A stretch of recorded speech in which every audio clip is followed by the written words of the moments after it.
Info. Bonjour Anis Mbida. Bonjour à tous. Je ne sais pas ce que vous évoque ce bruit, mais écoutez.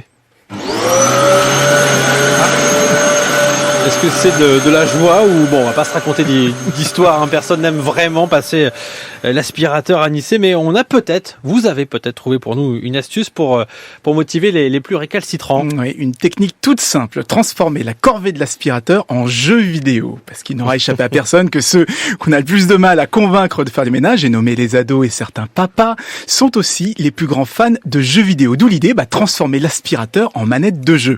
Alors ça fonctionne avec une application et un support pour fixer un téléphone sur le manche de l'aspirateur. Le téléphone va commencer par cartographier la pièce avec sa caméra pour isoler uniquement le sol, puis il va suivre tous les déplacements et afficher sur son écran une trace violette partout où sera passée la tête de l'aspirateur. Le but du jeu, évidemment, c'est de couvrir la totalité de la pièce et de n'oublier aucune zone.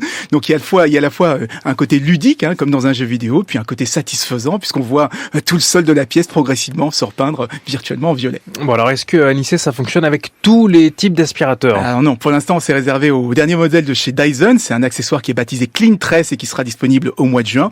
Mais c'est quelque chose qu'on pourrait voir rapidement sur n'importe quel aspirateur, puisqu'il y a besoin que d'une simple application et d'un support pour installer de téléphone. Donc ce serait l'accessoire rêvé si vous êtes des maniaques, comme ça vous serez sûr de passer dans les moindres recoins. Et puis ça pourrait inciter les ados à ne plus oublier d'aspirer la moitié de la pièce comme aujourd'hui. Anis, question importante, est-ce qu'il y aura des mouchards qui préviennent les parents, voire les conjoints ou conjointes, quand on a un peu mal aspiré ou un peu trop vite? Alors, pas encore, mais ça pourrait arriver puisqu'on envisage déjà un système de récompense avec des points pour renforcer encore le côté ludique. En revanche, des mouchards, on commence à en voir chez les professionnels du nettoyage.